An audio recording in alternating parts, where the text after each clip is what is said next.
Good evening बेटा, welcome to the online class. अज मैं तुहानू 10th क्लास का 10th चैप्टर जो है वो स्टार्ट करवाने लगी हाँ। चैप्टर का नाम है चक्कर। सो सब तो पहले मैं तुहानू दसांगी कि चक्कर की होंदा है। सपोज करो कि आप एक पॉइंट ले लिया, उस पॉइंट के उपर आप की किया, आम आप जिवें देखते हैं कि आम कई घरों के पशु होंगे हैं तो की करते हैं, एक पॉइंट के उपर की है एक किल जड़ा है उसनू लगाते हैं। किल के उपर की है एक रस्सी बन दी, रस्सी नू बन के की है उनका दूजा सिर है वो की है किसी भी जानवर या किसी पशु के जड़े है नाल बन देंगे हैं। सपोज करो कि इत्थे किल किल के नाल रस्सी बनी, रस्सी लगा के उत्थे की एक पशु है उसके गले के विच रस्सी जी है पा दी। जो पशु को किसी चीज़ के नाल आपां स्ट्राइक करते हैं, किसी भी स्टिक के नाल मारते हैं तो की होएगा, वो पशु जिहड़ा भजेगा। हुण क्योंकि वो रस्सी के नाल बन्निया होया है, जे रस्सी के नाल बन्निया होया तो की होएगा, वो भज के इधर नहीं जा सकता, इत्थे नहीं जा सकता। वो इस पॉइंट तो लैके आपदे आप नूं खिच्चण वास्ते जिन्नी दूर ले जा सकता, इत्थों तक जिन्नी रस्सी की लंबाई है उन्नी दूर तक लै जाएगा। तो वो किस तरह के नाल भजेगा, जिवें जिवें पशु नूं आपां किसी भी बैट के नाल किसी स्टिक के नाल मारांगे वो एवें एवें कि भज्जण की कोशिश करेगा। पहले रस्सी इत्थे सी, जो भज के आया रस्सी इत्थे आ जाएगी, फिर रस्सी इत्थे आ जाएगी, फिर रस्सी इत्थे आ जाएगी, लाइक दिस। ये पशु की है इस तरीके के नाल की है भजदा जाएगा। ठीक है जी। जिस गोलाकार रस्ते के विच पशु जिहड़ा सी भज रहा है उसनूं आपां की बोलांगे चक्कर। सो ये की अपना चक्कर है। तो जिस पॉइंट के उपर आपां की है रस्सी नूं किल लगाई हुई सी ते रस्सी बन्नी सी उसनूं आपां की बोलांगे चक्कर का केंद्र। ऐसे तरीके के नाल की है, देखो इस जगह के उपर रस्सी बनी सी, दूसरा हिस्सा उन्हें किहदे नाल पाया सी आपां ते पशु के गले के विच पाया सीगा ते पशु वध तो वध इन्नी दूरी तक इत्थों तक भज गया सी। ठीक है, इस तो बाहर वो जा ही नहीं सकता क्योंकि वो बन्निया होया वो इन्ने हिस्से च गया। इन्ना मतलब आ लंबाई लो चाहे आ लंबाई लो चाहे आ उही रस्सी है इत्थे पहुँच गई, उही रस्सी इत्थे पहुँच गई, उही रस्सी इत्थे पहुँची, उही रस्सी इत्थे। इन्ना मतलब की है ये जड़े सारिया लंबाइयां इनू आपां की बोलांगे चक्कर का अर्ध व्यास। ये होएगा चक्कर का अर्ध व्यास। इस तरीके के नाल की है जिहड़ा ये गोलाकार रस्ता है ये चक्कर है, जिथे किल लगाई सी वो चक्कर का केंद्र है, तो जिहड़ी रस्सी की लंबाई है उसनू बोलते हैं चक्कर का अर्ध व्यास। हुण क्योंकि यही रस्सी इत्थे भी है, इत्थे भी है, इत्थे भी है, जो इत्थे पहुंचेगा वही रस्सी है, यही रस्सी रस्सी की लंबाई हो ही रही है। इन्ना मतलब की है चक्कर का अर्ध व्यास की है जिहड़े मर्जी पॉइंट ये सारे की है चक्कर के अर्ध व्यास है, तो सारिਆਂ की लंबाई की है सेम होती है। सो इत्थों आपां नूं की पता चलता है कि चक्कर का अर्ध व्यास की होंदा है चक्कर के केंद्र तो, इसनूं आपां चक्कर का घेरा बोलते हैं। जिहड़ी बाहरली चक्कर की लंबाई है इसनूं चक्कर का घेरा बोलते हैं, जिहड़ा तुसीं पिछली क्लास शायद कर भी चुके होगे। जो चक्कर के केंद्र नूं चक्कर के घेरे दे सपोज करो बिंदु के नाल जोड़ते हैं तो इस लाइन नूं आपां की बोलते हैं, इस लाइन नूं आपां बोलते हैं चक्कर का अर्ध व्यास। सो हुण मैं तुहानूं सिंपल एक चक्कर बना के उहदे विच चक्कर के अर्ध व्यास के नाल रिलेटेड होर जिहड़ियां चीज़ां उहदे बारे भी दसांगी। सपोज करो कि देखो आ की एक चक्कर है, हम आप सीख लिया कि चक्कर की होंदा एक गोलाकार रस्ता, बिल्कुल सेंटर वाला पॉइंट की होंदा उसका केंद्र होंदा है। तो चक्कर का जिहड़ा घेरा है इहदे किसी भी बिंदु नूं आपां जदों चक्कर के केंद्र के नाल जोड़ते हैं वो लाइन की होंदी है चक्कर का अर्ध व्यास होंदा है। This is called the radius, जिसनूं इंग्लिश आपां बोलते हैं रेडियस। रेडियस आर तो स्टार्ट होंदा है, इस करके आप अर्ध व्यास नूं किहदे नाल लिखते हैं आर दे नाल लिखते हैं। तो केंद्र जिहड़ा है इसनूं इंग्लिश बोलते हैं ओरिजन, ओ वर्ड तो स्टार्ट होंदा है, इस करके केंद्र नूं आपां किहदे नाल लिखते हैं ओ बिंदु के नाल भी शो कर देंगे हैं। हुण देखो ये चक्कर का अर्ध व्यास है। सपोज करो कि द्वारा दसन लगी मैं अर्ध व्यास है केंद्र नूं चक्कर के घेरे के किसी बिंदु नाल जोड़न वाली लाइन है। सपोज करो मैं ऐसे लाइन के अगों बढ़ा देनी है लाइक दिस, इस तरह के नाल। हुण ये की है यही लाइन जिहड़ी चक्कर के केंद्र के एक बिंदु ते सी घेरे के एक बिंदु नाल जुड़ी सी, हुण वो लाइन वधाउण दे नाल की है चक्कर का जिहड़ा घेरा है इहदे दो बिंदुओं के नाल जुड़ गया अर्ध व्यास, ये केंद्र वाला पॉइंट है। इसनूं आपां बोलांगे चक्कर का व्यास। देखो अर्ध व्यास ते व्यास दे विच की रिलेशन हुंदा है, अर्ध व्यास की है केंद्र नूं घेरे दे एक बिंदु नाल जोड़न वाली लाइन, व्यास की है अर्ध शब्द नूं जदों आपां कट दिंदे आ तो व्यास बनता है। सो अर्ध व्यास मतलब व्यास तो जिहड़ा अद्धा होवेगा, अर्ध व्यास मतलब व्यास तो अद्धा होएगा। इट मीनस जदों अपने कोल आपां व्यास आ लाइन खिंचदे आ वो किहड़ी लाइन है चक्कर दे घेरे दे दो बिंदुओं नूं मिलाण वाली लाइन, पर जिहड़ी केंद्र दे विचों भी पास हुंदी है उसनूं आपां बोलदे आ चक्कर दा व्यास। द्वारा देखो हम तुसी ये चक्कर का व्यास की परिभाषा के अकॉर्डिंग की है, ये भी की है चक्कर का एक व्यास है। ये भी की है चक्कर का एक व्यास है, ये भी की है चक्कर का एक व्यास है। इहदा मतलब चक्कर दे विच आपां बड़े सारे व्यास जिहड़े है बना सकते हैं, बड़े सारे अर्ध व्यास भी बना सकते हैं। क्योंकि व्यास की है चक्कर के घेरे के दो बिंदुओं को जोड़न वाली एक लाइन है। आ दो बिंदुओं को जोड़न वाली लाइन जिहड़ी केंद्र के विचों दी लग के जाती है। सो एक चक्कर दे विच किन्ने ही अर्ध व्यास हो सकते हैं, किन्ने ही उनदे विच व्यास हो सकते हैं। इस तो इलावा जरूरी नहीं है कि चक्कर के अंदर जिहड़ी लाइन होएगी वो हमेशा चक्कर के केंद्र के विचों पास करेगी। सपोज करो कि मैं एक लाइन ड्रॉ की चक्कर के अंदर लाइक दिस, ये तो असी चक्कर का की है व्यास, पर जरूरी नहीं है हरेक लाइन चक्कर के जिहड़े अंदर है चक्कर के केंद्र जो पास करेगी। सपोज करो मैं एक लाइन ले ली, आ चक्कर का केंद्र है, एक लाइन में ये वाली ले ली जिहड़ी चक्कर के केंद्र चों नहीं पास करती, चक्कर के घेरे के दो बिंदुओं को तो आपस से जोड़ रही है पर केंद्र चो पास नहीं हो रही। व्यास की सीगा अपने कोले दो बिंदुओं को चक्कर के घेरे के दो बिंदुओं को जोड़न वाली लाइन जिहड़ी केंद्र चो पास होंदी है व्यास सी। मैं एक ऐसी लाइन ली जिहड़ी चक्कर के घेरे के दो बिंदुओं को तो जोड़ रही है पर केंद्र चो पास नहीं हो रही है, तो उस लाइन को आपां की बोलांगे चक्कर दी जीवा, या जिसनों आपां होर की बोल सकते हैं वतन, इसनों बोलांगे चक्कर दी जीवा। जिहड़ी ये चक्कर दी जीवा है ये चक्कर नूं दो हिस्सों में बांट रही है। देखो एक ये हिस्सा, एक ये हिस्सा, ये हिस्सा काफ़ी बड़ा है, ये हिस्सा की है छोटा है। सो इसनों आपां चक्कर दे इस जीवा ने चक्कर नूं दो हिस्सों च वंडता, हिस्सों नूं आपां बोलते हैं खंड।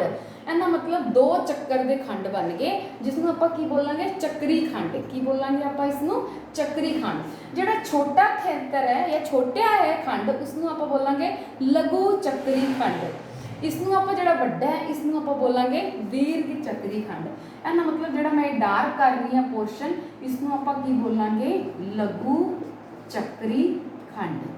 लघु चक्री, लघु मतलब छोटा, मतलब खंड मतलब चक्कर के दो हिस्सों में छोटा चक्कर का हिस्सा।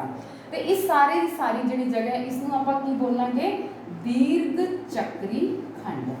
सो इहदा मतलब चक्कर ने जीवा जिहड़ी है चक्कर नूं दो हिस्सों दे विच वंडदी है, उहदे नाल कि चक्कर के दो खंड बनते, एक हुंदा दीर्घ चक्री खंड, दूसरा हुंदा लघु चक्री खंड। हुण मैं जरूरी नहीं है कि जीवा इत्थे ही खिंचांगे, चक्कर दे विच जिवें मर्जी आपां जिन्ने मर्जी अर्ध व्यास ड्रॉ कर सकते हैं, जिन्ने मर्जी आपां व्यास बना सकते हैं, उवें ही जिन्नियां मर्जी जीवा आपां इत्थे भी लै सकते हैं, इत्थे नहीं लैनी है आपां जीवा नूं इत्थे भी लै सकते हैं, इत्थे नहीं लैनी आपां जीवा नूं इत्थे भी लै सकते हैं, इत्थे भी लै सकते हैं, इत्थे भी जीवा आ सकती है, बस वो केंद्र चों नहीं लगनी चाहिए। ये भी जीवा हो सकती है, ये भी जीवा हो सकती है। एनी लाइन, कोई भी लाइन जिहड़ी चक्कर के घेरे के कोई दो बिंदुओं को जोड़ती होवे पर केंद्र चों ना लंघदी होवे वो हमेशा चक्कर की जीवा होएगी। तो वो चक्कर की जीवा चक्कर को की है दो खंडा दे विच वंडेगी, एक लघु चक्कर खंड होएगा तो दूसरा की है दीर्घ चक्कर खंड होएगा। इस तो इलावा की है सपोज करो जिवें चक्कर लिया, ये चक्कर का की है केंद्र है। इस तो इलावा हुण मैं जिवें कहा सी कि एक जीवा लई जिहड़ी चक्कर नूं दो हिस्सों दे विच वंडदी है, जिहड़ी चक्कर के घेरे ते दो बिंदुओं नूं जोड़दी पई है। इस तो इलावा की है मान लो मैं आही दो बिंदु आपस दे विच जोड़न दी बजाय इन्हां नूं केंद्र दे नाल जोड़दा, ये भी चक्कर का की है अर्ध व्यास, क्योंकि अर्ध व्यास की हुंदा है घेरे के बिंदु नूं केंद्र नाल जोड़न वाली लाइन। घेरे ते बिंदु नूं चक्कर के घेरे ते कोई भी बिंदु नूं केंद्र नाल जोड़न वाली लाइन, ये दोनों की है चक्कर के अर्ध व्यास है। जो आप दो अर्ध व्यास इस तरह नाल दो पॉइंट लैके केंद्र नाल जोड़िया, हुण भी दे चक्कर देखो किन्ने हिस्सों च वंडिया गया दो। सिर्फ ये नहीं है चक्कर की जीवा ही चक्कर नूं दो हिस्सों च वंडदी है। जो आप दो अर्ध व्यास खिंचते हैं, लाइनां खिंचते हैं, उनके नाल भी की है चक्कर दो हिस्सों के विच वंडिया जाता है। ये वाला भी की है ये छोटा हिस्सा है, तो हुण आपां इहनूं चक्री खंड नहीं कहांगे, हुण आपां वर्ड यूज करांगे अर्धव्यासी खंड। क्यों? क्योंकि खंड तो हुण भी दो ही होए ने, मतलब भाग तो चक्कर दे हुण भी होए है। पहले जीवा ने कीते सी, हुण किन्हां ने कीते? अर्धव्यास ने कीते आ। दो अर्धव्यास खिंचे सी, उनके कारण चक्कर दो हिस्सों च वंडिया गया। इस करके जिहड़े हुण दो हिस्से होणगे उन्हां नूं आपां की है चक्री खंड तां कहांगे, पर अगे आपां सिंपल चक्री खंड क्या सी, हुण शब्द नाल यूज करांगे अर्धव्यासी खंड। अर्धव्यासी खंड, फिर आप चक्री खंड थां ते शब्द यूज किया अर्धव्यासी खंड। जिहड़ा छोटा हिस्सा है उसनूं आपां की बोलांगे लघु अर्धव्यासी खंड, क्योंकि ये अर्धव्यासां तो बनिया है खंड, इस करके इसनूं लघु अर्धव्यासी खंड। जिहड़ा वड्डा हिस्सा है उसनूं आपां की बोलांगे दीर्घ अर्धव्यासी खंड। ਹੁਣ ਇਸ ਤੋਂ ਬਾਅਦ ਨੈਕਸਟ ਆਪਣੇ ਕੋਲ ਚੀਜ਼ ਆ ਜਾਂਦੀ ਹੈ ਕਿ ਚੱਕਰ ਦੀ ਸਪਰਸ਼ ਰੇਖਾ ਕੀ ਹੁੰਦੀ ਹੈ। ਸਪਰਸ਼ ਦਾ ਮਤਲਬ ਹੁੰਦਾ ਹੈ ਟੱਚ ਕਰਨਾ, ਜਿਵੇਂ ਕਿ ਸੋ ਚੱਕਰ ਦੀ ਸਪਰਸ਼ ਰੇਖਾ ਦਾ ਮਤਲਬ ਕੀ ਹੈ, ਜਿਹੜੀ ਚੱਕਰ ਨੂੰ ਸਪਰਸ਼ ਕਰਦੀ ਹੈ, ਮਤਲਬ ਟੱਚ ਕਰਦੀ ਹੈ। ਸਪੋਜ਼ ਕਰੋ ਅਗੇਨ ਮੈਂ ਚੱਕਰ ਲਿਆ, ਇਸ ਦਾ ਕੇਂਦਰ ਹੈ, ਚੱਕਰ ਦੇ ਘੇਰੇ ਦੇ ਉੱਤੇ ਮੈਂ ਕੋਈ ਬਿੰਦੂ ਲੈ ਲਿਆ। ਸੋ ਸਪਰਸ਼ ਰੇਖਾ ਕੀ ਹੋਏਗੀ, ਇੱਕ ਐਸੀ ਲਾਈਨ ਜਿਹੜੀ ਕਿ ਚੱਕਰ ਨੂੰ ਕੀ ਕਰਦੀ ਹੈ, ਇੱਕ ਬਿੰਦੂ ਦੇ ਉੱਤੇ ਕੱਟ ਕੇ ਜਾਂਦੀ ਹੈ, ਲਾਈਕ ਦਿਸ। ਚੱਕਰ ਨੂੰ ਟੱਚ ਕਰਦੀ ਹੈ। ਟੱਚ ਕਰਨ ਦਾ ਮਤਲਬ ਕੀ ਹੈ, ਟੱਚ ਕੀ ਕਰੇਗੀ, ਕੋਈ ਵੀ ਸਪਰਸ਼ ਰੇਖਾ ਜਿਹੜੀ ਹੈ ਨਾ ਉਹ ਚੱਕਰ ਨੂੰ ਕਿੰਨੇ ਬਿੰਦੂਆਂ ਤੇ ਟੱਚ ਕਰੇਗੀ, ਵੱਧ ਤੋਂ ਵੱਧ ਜਸਟ ਇੱਕ ਸਿੰਗਲ ਪੁਆਇੰਟ ਦੇ ਉੱਤੇ ਟੱਚ ਕਰਕੇ ਇਸ ਤਰ੍ਹਾਂ ਨਾਲ ਜਾਏਗੀ। ਇਸ ਨੂੰ ਆਪਾਂ ਇਸ ਬਿੰਦੂ ਤੇ ਟੱਚ ਕਰਕੇ ਜਾ ਰਹੀ ਹੈ। ਇਹਦਾ ਮਤਲਬ ਸਪਰਸ਼ ਰੇਖਾ ਚੱਕਰ ਨੂੰ ਕਿੰਨੇ ਬਿੰਦੂਆਂ ਤੇ ਕੱਟ ਕੇ ਜਾ ਰਹੀ ਹੈ, ਸਿਰਫ ਇੱਕ ਬਿੰਦੂ ਦੇ ਉੱਤੇ ਕੱਟ ਕੇ ਜਾ ਰਹੀ ਹੈ। ਮੰਨ ਲਓ ਆਪਾਂ ਜੀਵਾ ਲਈ ਸੀ, ਜਿਵੇਂ ਜੀਵਾ ਚੱਕਰ ਨੂੰ ਕਿੰਨੇ ਬਿੰਦੂਆਂ ਤੇ ਕੱਟ ਰਹੀ ਸੀ, 2 ਬਿੰਦੂਆਂ ਤੇ ਕੱਟ ਰਹੀ ਸੀ, ਕਿਉਂਕਿ ਇਹ ਚੱਕਰ ਨੂੰ ਕੱਟ ਕੇ ਜਾ ਰਹੀ ਸੀ, ਇਸ ਕਰਕੇ ਆਪਾਂ ਨੂੰ ਛੇਦਕ ਰੇਖਾ ਵੀ ਕਹਿ ਸਕਦੇ ਆ ਜੀਵਾ ਨੂੰ। ਚੱਕਰ ਦਾ ਵਿਆਸ ਲਿਆ ਸੀ ਆਪਾਂ, ਉਹ ਵੀ ਚੱਕਰ ਨੂੰ ਕਿੰਨੇ ਬਿੰਦੂਆਂ ਤੇ ਕੱਟ ਰਿਹਾ ਸੀ, ਚੱਕਰ ਨੂੰ, ਚੱਕਰ ਮਤਲਬ ਚੱਕਰ ਦੇ ਘੇਰੇ ਨੂੰ ਕਿੰਨੇ ਬਿੰਦੂਆਂ ਤੇ ਕੱਟ ਰਿਹਾ ਸੀ, 2 ਤੇ ਕੱਟ ਰਿਹਾ ਸੀ। ਚਾਹੇ ਚੱਕਰ ਦੀ ਜੀਵ ਹੈ, ਚਾਹੇ ਚੱਕਰ ਦਾ ਵਿਆਸ ਹੈ, ਇਹ ਚੱਕਰ ਨੂੰ ਕੀ ਹੈ, 2 ਪੁਆਇੰਟਾਂ ਤੇ ਕੱਟ ਕੇ ਜਾਂਦੇ ਆ, ਜਿਨ੍ਹਾਂ ਨੂੰ ਆਪਾਂ ਛੇਦਕ ਰੇਖਾ ਵੀ ਕਹਿੰਦੇ ਆ, ਛੇਦ ਕਰਕੇ ਜਾਂਦੇ ਆ ਚੱਕਰ ਦੇ ਵਿੱਚ। ਪਰ ਸਪਰਸ਼ ਰੇਖਾ ਕੀ ਹੈ, ਉਹ ਚੱਕਰ ਨੂੰ ਟੱਚ ਕਰਕੇ ਜਾਂਦੀ ਹੈ, ਮਤਲਬ ਇੱਕ ਹੀ ਬਿੰਦੂ ਦੇ ਉੱਤੇ ਕੱਟ ਕਰਕੇ ਜਾਂਦੀ ਹੈ। ਇਸ ਨੂੰ ਆਪਾਂ ਬੋਲਦੇ ਹਾਂ ਚੱਕਰ ਦੀ ਸਪਰਸ਼ ਰੇਖਾ। ਇਹ ਜਿਹੜੀ ਸਪਰਸ਼ ਰੇਖਾ ਹੈ, ਜਿਸ ਬਿੰਦੂ ਦੇ ਉੱਤੇ ਚੱਕਰ ਨੂੰ ਟੱਚ ਕਰਕੇ ਜਾਂਦੀ ਹੈ, ਉਸ ਬਿੰਦੂ ਨੂੰ ਆਪਾਂ ਕਿਹੜਾ ਬਿੰਦੂ ਬੋਲਦੇ ਹਾਂ, ਸਪਰਸ਼ ਬਿੰਦੂ। ਇਸ ਬਿੰਦੂ ਨੂੰ ਬੋਲਦੇ ਹਾਂ ਆਪਾਂ ਸਪਰਸ਼ ਬਿੰਦੂ। ਤੇ ਇਸ ਦੀ ਕੀ ਖਾਸੀਅਤ ਹੁੰਦੀ ਹੈ ਸਪਰਸ਼ ਰੇਖਾ ਦੀ, ਕਿ ਇੱਕ ਚੱਕਰ ਦੇ ਵਿੱਚ ਆਪਾਂ ਕਿੰਨੀਆਂ ਸਪਰਸ਼ ਰੇਖਾਵਾਂ ਖਿੱਚ ਸਕਦੇ ਹਾਂ। ਦੇਖੋ ਇੱਕ ਚੱਕਰ ਦੇ ਉੱਤੇ ਦੇਖੋ ਆ ਸਾਰਾ ਘੇਰਾ ਹੈ, ਆਪਣੇ ਕੋਲ ਚੱਕਰ ਦਾ ਘੇਰਾ ਕੀ ਹੈ, ਕਿੰਨੇ ਬਿੰਦੂਆਂ ਤੋਂ ਮਿਲ ਕੇ ਬਣਿਆ, ਅਨੰਤ ਬਿੰਦੂਆਂ ਤੋਂ। ਛੋਟੇ ਛੋਟੇ ਕਿੰਨੇ ਬਿੰਦੂ ਆਪਸ ਦੇ ਵਿੱਚ ਜੁੜਦੇ ਆ, ਫਿਰ ਜਾ ਕੇ ਚੱਕਰ ਦਾ ਘੇਰਾ ਬਣਦਾ ਹੈ। ਮਤਲਬ ਅਨੰਤ ਬਿੰਦੂ ਆਪਸ ਦੇ ਵਿੱਚ ਜੁੜ ਕੇ ਚੱਕਰ ਦਾ ਘੇਰਾ ਬਣਾਉਂਦੇ ਆ। ਤੇ ਹਰ ਬਿੰਦੂ ਦੇ ਉੱਤੇ ਆਪਾਂ ਚੱਕਰ ਦੀ ਸਪਰਸ਼ ਰੇਖਾ ਇੱਥੇ ਵੀ ਖਿੱਚ ਸਕਦੇ ਆ, ਇੱਥੇ ਵੀ ਖਿੱਚ ਸਕਦੇ ਆ, ਇੱਥੇ ਵੀ ਖਿੱਚ ਸਕਦੇ ਆ, ਇੱਥੇ ਵੀ, ਮਤਲਬ ਹਰ ਬਿੰਦੂ ਦੇ ਉੱਤੇ ਆਪਾਂ ਚੱਕਰ ਦੀ ਸਪਰਸ਼ ਰੇਖਾ ਖਿੱਚ ਸਕਦੇ ਆ। ਜੇ ਚੱਕਰ ਦੇ ਘੇਰੇ ਦੇ ਉੱਤੇ ਅਨੰਤ ਬਿੰਦੂ ਹੈ ਤਾਂ ਇਹਦਾ ਮਤਲਬ ਹਰ ਬਿੰਦੂ ਤੇ ਕਿਉਂਕਿ ਆਪਾਂ ਸਪਰਸ਼ ਰੇਖਾ ਖਿੱਚ ਸਕਦੇ ਆ। ਇੱਕ ਚੱਕਰ ਦੇ ਉੱਪਰ ਕਿੰਨੀਆਂ ਸਪਰਸ਼ ਰੇਖਾਵਾਂ ਬਣ ਸਕਦੀਆਂ, ਇੱਕ ਚੱਕਰ ਦੀਆਂ ਅਨੰਤ ਹੀ ਸਪਰਸ਼ ਰੇਖਾਵਾਂ ਖਿੱਚੀਆਂ ਜਾ ਸਕਦੀਆਂ। ਤੇ ਪਰ ਕੋਈ ਸਪਰਸ਼ ਰੇਖਾਵਾਂ ਸਮਾਂਤਰ ਕਿੰਨੀਆਂ ਹੁੰਦੀਆਂ, ਮੰਨ ਲਓ ਕਿ ਆ ਚੱਕਰ ਦੇ ਆ ਬਿੰਦੂ ਤੇ ਸਪਰਸ਼ ਰੇਖਾ ਖਿੱਚ ਦਿੱਤੀ, ਮੈਂ ਇੱਥੇ ਖਿੱਚ ਦਿੱਤੀ, ਇੱਥੇ ਵੀ ਖਿੱਚ ਦਿੱਤੀ, ਇੱਥੇ ਵੀ ਗਈ ਤੀ, ਤਾਂ ਚੱਕਰ ਦੇ ਬਿਲਕੁਲ ਆਪੋਜ਼ਿਟ ਸਾਈਡ ਤੇ ਜਿਹੜਾ ਬਿੰਦੂ ਹੋਏਗਾ ਉੱਥੇ ਜਿਹੜੀ ਸਪਰਸ਼ ਰੇਖਾ ਖਿੱਚਾਂਗੇ ਉਹ ਆਪਸ ਵਿੱਚ ਕੀ ਹੋਣਗੀਆਂ, ਸਮਾਂਤਰ ਹੋਣਗੀਆਂ। ਤੇ ਚੱਕਰ ਦੇ ਵਿੱਚ, ਇੱਕ ਚੱਕਰ ਦੇ ਵਿੱਚ ਵੱਧ ਤੋਂ ਵੱਧ ਕਿੰਨੀਆਂ ਸਮਾਂਤਰ ਸਪਰਸ਼ ਰੇਖਾਵਾਂ ਹੋ ਸਕਦੀਆਂ, 2 ਸਮਾਂਤਰ ਸਪਰਸ਼ ਰੇਖਾਵਾਂ ਹੋਣਗੀਆਂ। ਇੱਕ ਖਾਸੀਅਤ ਹੋਰ ਕੀ ਹੈ ਕਿ ਜਦੋਂ ਸਪਰਸ਼ ਰੇਖਾ ਆਪਾਂ ਖਿੱਚਦੇ ਹਾਂ, ਇਹ ਸਪਰਸ਼ ਰੇਖਾ ਜਿਹੜੇ ਬਿੰਦੂ ਦੇ ਉੱਤੇ ਚੱਕਰ ਨੂੰ ਸਪਰਸ਼ ਕਰਦੀ ਹੈ, ਉਸ ਬਿੰਦੂ ਨੂੰ ਸਪੋਜ਼ ਕਰੋ ਜੇ ਆਪਾਂ ਇਸ ਚੱਕਰ ਦੇ ਕੇਂਦਰ ਦੇ ਨਾਲ, ਕੇਂਦਰ ਉਹ ਹੈ, ਇਹਦੇ ਨਾਲ ਜੋੜਦੇ ਹਾਂ ਤਾਂ ਇਹ ਕੀ ਬਣ ਗਿਆ, ਚੱਕਰ ਦਾ ਅਰਧ ਵਿਆਸ ਬਣ ਗਿਆ।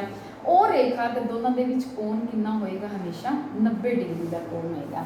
ਇਹ ਕਹਿ ਸਕਦੇ ਹਾਂ ਕਿ ਚੱਕਰ ਦੀ ਸਪਰਸ਼ ਰੇਖਾ ਚੱਕਰ ਨੂੰ ਜਿਸ ਬਿੰਦੂ ਤੇ ਸਪਰਸ਼ ਕਰਦੀ ਆ, ਉਸ ਬਿੰਦੂ ਨੂੰ ਆਪਾਂ ਕੇਂਦਰ ਨਾਲ ਜੋੜਾਂਗੇ ਤਾਂ ਉਹਨਾਂ ਦੋਨਾਂ ਲਾਈਨਾਂ ਦੇ ਵਿੱਚ ਕੋਣ ਕਿੰਨਾ ਬਣੇਗਾ, 90 ਡਿਗਰੀ। ਤੇ ਸਿੰਪਲ ਭਾਸ਼ਾ 'ਚ ਕੀ ਕਵਾਂਗੇ ਕਿ ਸਪਰਸ਼ ਰੇਖਾ ਤੇ ਅਰਧ ਵਿਆਸ, ਕੀ ਅਰਧ ਵਿਆਸ ਹੈ, ਸਪਰਸ਼ ਰੇਖਾ ਤੇ ਅਰਧ ਵਿਆਸ ਆਪਸ ਦੇ ਵਿੱਚ ਕੀ ਹੁੰਦੇ ਹਨ, ਲੰਬ ਹੁੰਦੇ ਹਨ। ਦੋਨਾਂ ਵਿੱਚ ਕੋਣ ਕੀ ਹੈ, 90 ਡਿਗਰੀ ਦਾ ਹੁੰਦਾ ਹੈ। ਇਹ ਸਾਰੀਆਂ ਸੀ ਬੇਸਿਕ ਚੀਜ਼ਾਂ, ਚੱਕਰ ਕੀ ਹੁੰਦਾ ਹੈ, ਕੇਂਦਰ ਕੀ ਹੁੰਦਾ ਹੈ, ਅਰਧ ਵਿਆਸ, ਵਿਆਸ ਕੀ ਹੈ, ਚੱਕਰ ਦੀ ਜੀਵਾ ਕੀ ਹੈ, ਉਸ ਤੋਂ ਬਾਅਦ ਚੱਕਰੀ ਖੰਡ ਕੀ ਹੈ, ਅਰਧ ਵਿਆਸੀ ਖੰਡ ਕੀ ਹੈ ਤੇ ਸਪਰਸ਼ ਰੇਖਾ ਕੀ ਹੈ। ਇਸ ਤੋਂ ਬਾਅਦ ਆਪਾਂ ਆਪਦੀ 10.1 ਜਿਹੜੀ ਐਕਸਰਸਾਈਜ਼ ਹੈ ਉਹਦੇ ਕੁਐਸਚਨ ਜਿਹੜੇ ਆ ਕੱਲ ਸਟਾਰਟ ਕਰਾਂਗੇ। ਥੈਂਕ ਯੂ ਬੇਟਾ।